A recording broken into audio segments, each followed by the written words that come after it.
Hello and welcome to this week's Sportscast podcast with me, Liam.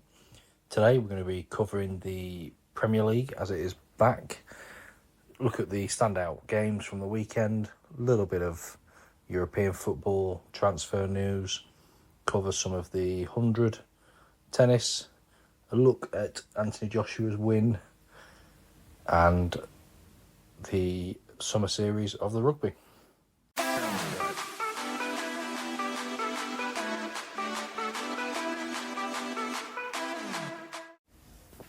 Hello and welcome to this week's episode. Kicking us off, we will look at the football from the weekend. The Premier League returned at Turf Moor on Friday night as Burnley, newly into the Premier League, hosted last year's champions Manchester City. The game really went as you would think. Haaland scored fairly early.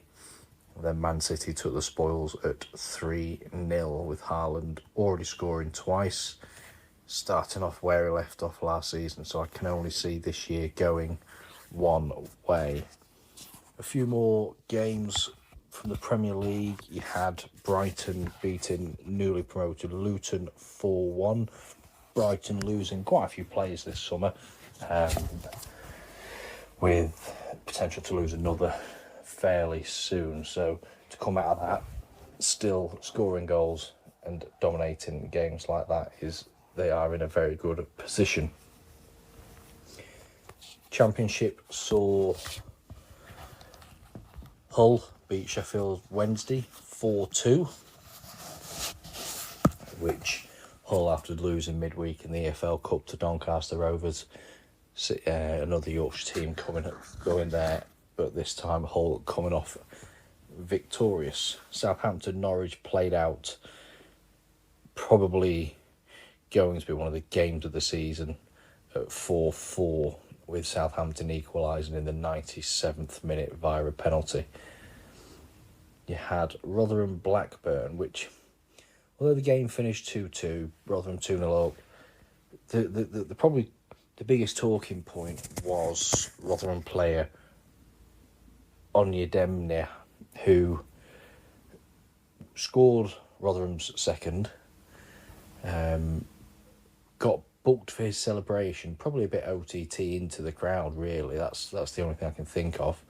And then was fouled a minute later, but was seen to be signalling to the referee, Bobby Madden, that to give a card to the Blackburn player, which in turn saw him get a card and red carded. So last week we spoke about the toughness of the new referees and things like that. This weekend saw the first one really get sent off for two sort of offences that probably last year wouldn't have even seen a talking to, let alone a card. Derby and Bolton both won 3-0 away, and Pompey won 4-0. And then probably the biggest game out of League Two was arguably one of the favourite teams to win the league in Doncaster Rovers, or favourites to hit playoffs, Doncaster Rovers, who lost last week to Harrogate, came off a brilliant win midweek against Hull in the EFL Cup, and then yesterday they lost 4-0 away at Newport, which effectively they just collapsed and didn't want to do anything. This weekend also saw Jude Bellingham play his first competitive game for Real Madrid, which he did score a volley against Atletico Bilbao. The big news in transfers is Harry Kane has gone to Bayern Munich. The fee believed to be around €100 million. I think finally we can say that he has gone for trophies, not the money. He will get paid handsomely wherever he goes, but going to Bayern Munich, who have won the league, I believe it's like 18, 19 times in a row now. He's clearly gone there for trophies. And then the big one is Caicedo. He looked dead set on going to Liverpool, and then in the 11th hour, Chelsea have come in and said that they still want the player, still want him, and he's rejected Liverpool's personal terms, and it's now just waiting for Chelsea to get the deal done. Cricket this week, the 100 has been going on a lot. It's not really my area of expertise, but I have been watching some of the games. Oval Invincibles are top of the table, in which Ross Whitley on Friday night, probably you couldn't have had a more different 3 balls. First ball, diving catch, incredible, absolutely incredible take. And then the very next ball off Sankorn's over, easy one, straight to his chest, drops it. And then the next ball, so the third ball in a row, straight to his chest. This time he keeps hold of it. So you've gone from one of the best catches you'll see, arguably, in the tournament this year, to one of the easiest drop catches, to then a steady catch.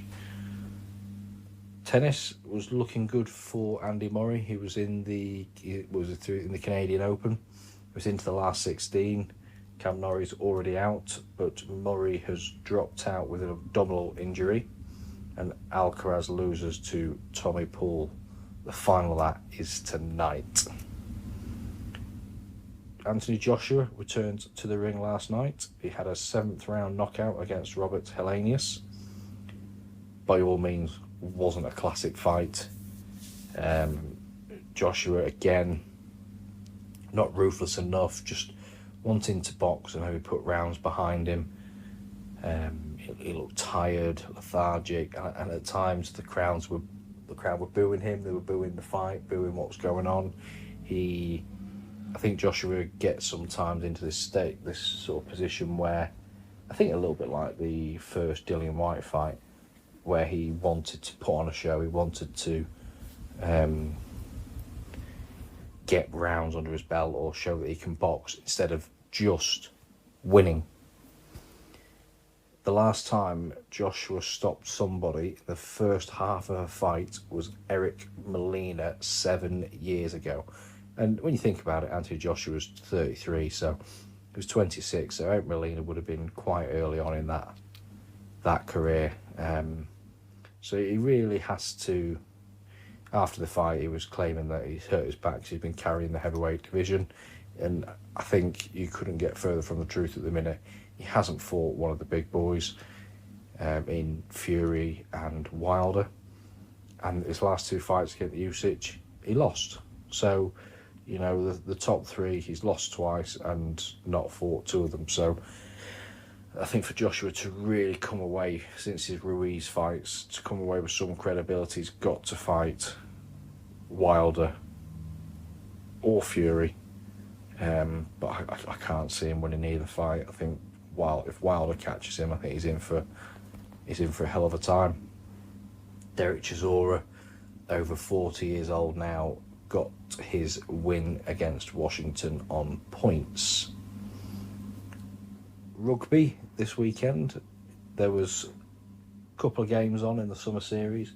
The quick one, France versus Scotland. France scored a late penalty to win the game 30-27.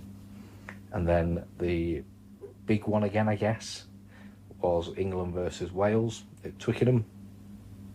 England win 19-17, but the main talking points to come out of the game really was, at one point England were down to 12 men. They had 2 men, Freddie Stewart and Genge, in the bin, and then Owen Farrell put in a horrible shoulder to the head, and quite simply was yellow carded, but the new bunker TMO upgraded it to a red, which it was always going to. I think now that we'll see Farrell taking probably a 6-week ban and missing the start of the World Cup. He didn't drop his body, he was stood up. I think it was Jack Morgan that he hit, hadn't sort of come at a different angle, he was just running straight. So I think there will be a significant ban there for Farrell, who, this isn't the first time he has been pulled into question over his tackle. He's already been to tackling school. He gets caught quite a lot, which couple of years ago that the type of tackles probably wasn't. It was probably the right way to be in the you would stand up and go in shoulder first, but he's done that. This day and age, those kind of tackles don't go.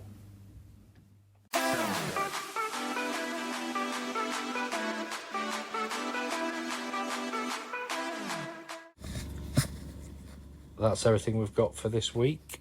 Join us again next week. You can get us on our socials on Instagram and Twitter at SportscastPod UK. Thank you very much.